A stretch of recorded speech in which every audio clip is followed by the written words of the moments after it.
going to show you some of the guys that have gotten very successful very quick and some of the strategies that they've used to try to build their audience, so to speak. Okay, the first one I'm going to go to is, let's see, here we go. A couple of guys out of San Jose. Let's see, is this, here we go. Let's go to YouTube. First, say your name to the mic again. Oh, okay. My name is Harvey Chan. I'm going to introduce a couple of videos and some of the stories that have been passed on to me by some of the more successful local filmmakers. If you go to YouTube.com and we go to,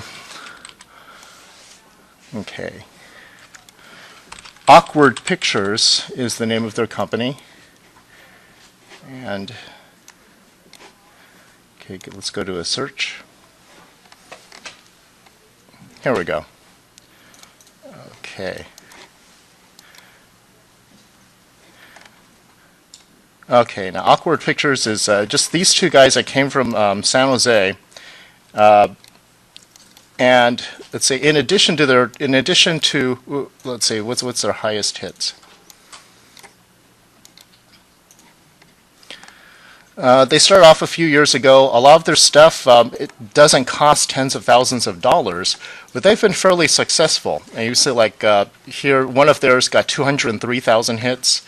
Another one got 100. This one played at the West Valley Film Festival called Parallel. This one got over 101,000 hits. And among his friends, let me just go back and show you. Is how many of you are familiar with comedy group Cheech and Chong?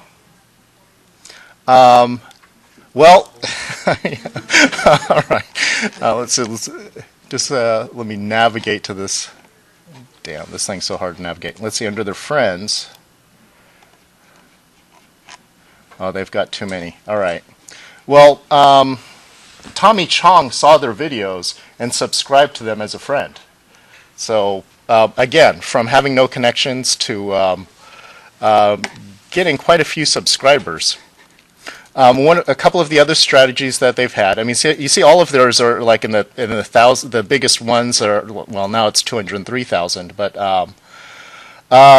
not always that easy to get. So a couple of the strategies that they've used, one of which is to respond to very famous videos in addition to tags. Here, see, in addition to this, you can also, what helps out if you want to get a lot of hits is you're able to put down whatever tags that you want on it as well.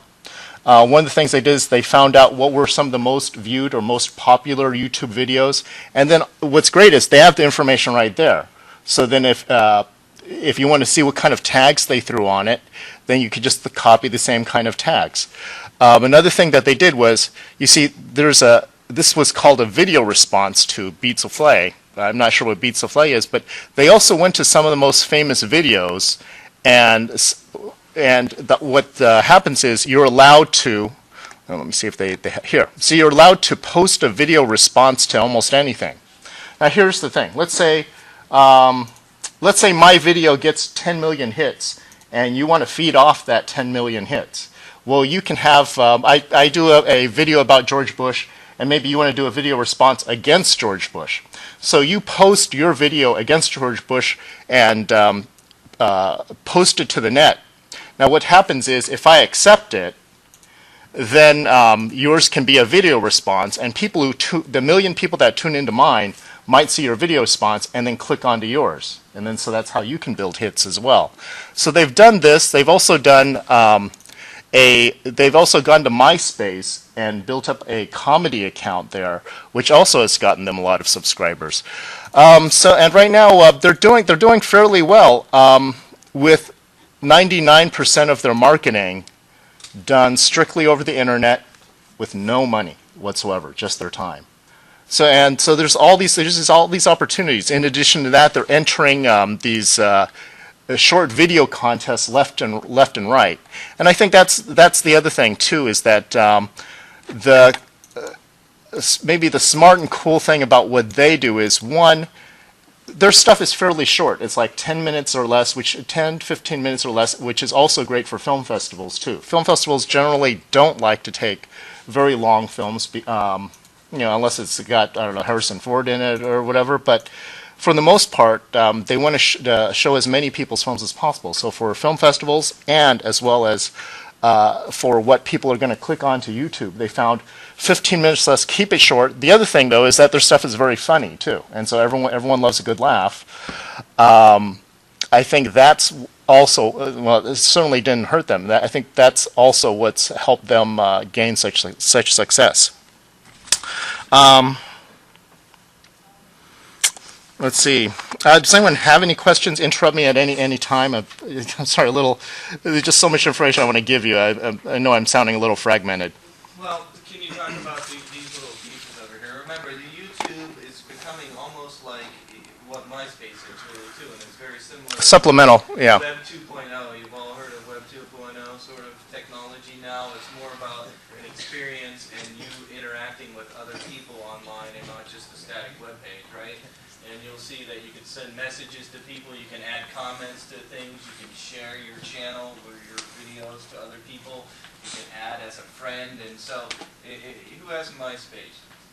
None of you, I say that to my high school class, and almost everybody has a MySpace.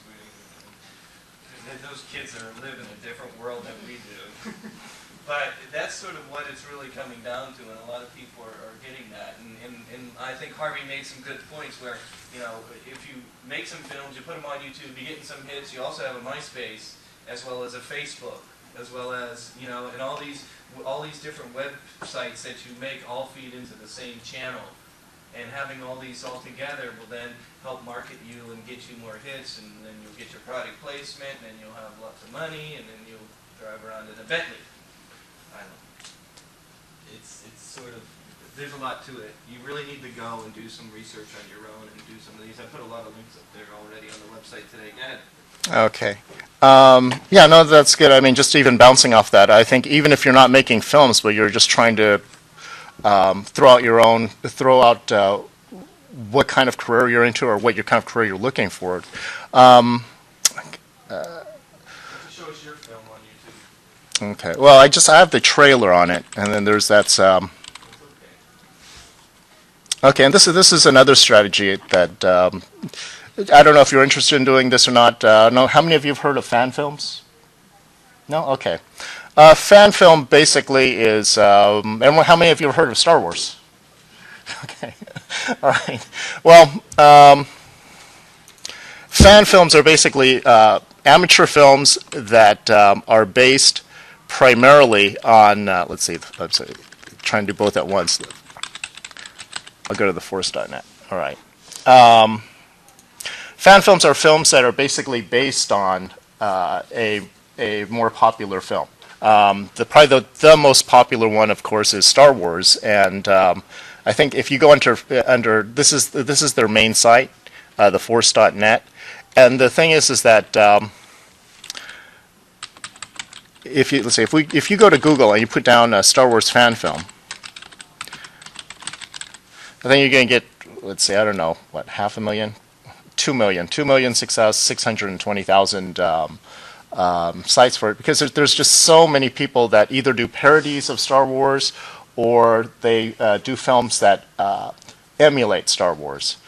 And I was over at the San Diego Comic Convention, which happens once a year. It's the biggest comic book, but it's also now attracted a lot of Hollywood to this convention in San Diego. And one of the things that they had was they have this yearly fan film contest for Star Wars, and I think they've been going on for 3 or 4 years now. And the winner gets a golden statue just at the Oscars. It's in this huge auditorium of 1,000 people, and so they've got a lot more attention. One of my own strategies was to do a fan film just to try it, and knowing that automatically it has a built-in audience. The only thing is, since Star Wars had millions and millions of them, and I also didn't have the money to compete with some of the fan films that are out there. Some people spend tens of thousands of dollars on fan films. Let's see. I'll show you. Maybe I'll zip to one of the more expensive ones.